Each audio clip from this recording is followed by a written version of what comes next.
In today's video, I'm going to show you how to make two Venmo accounts.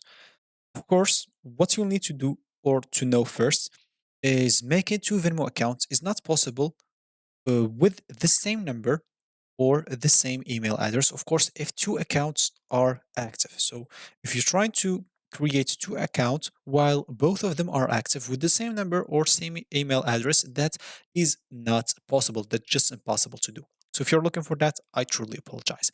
So what you can do, of course, is simply create another account with another email address or another phone number.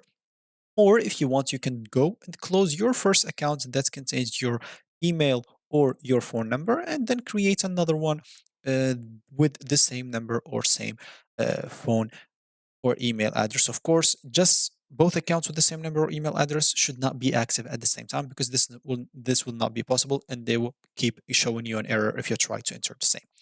So of course, if you want to create a new account, it's very simple. You can just go to, as example, venmo.com and create a new account. As example, click on Get Venmo, and here you can follow the steps on creating an account. So click on Personal as example or Business if you want. It's up to you. Get started. Enter your phone number. Click on Send Code. They'll send you a code. Enter that code here. You'll have to enter your email address. Confirm that email address. Start adding your cards and etc.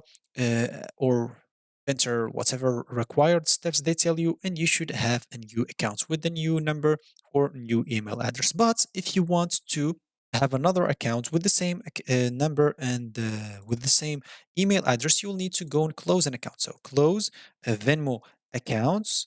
As an example, we can follow the steps right here. So it's going to be very simple. You can go to the Me tab, go to Settings gear, you'll find it. So Me tab, you'll find this at the bottom right. Settings, you'll find this at the top right.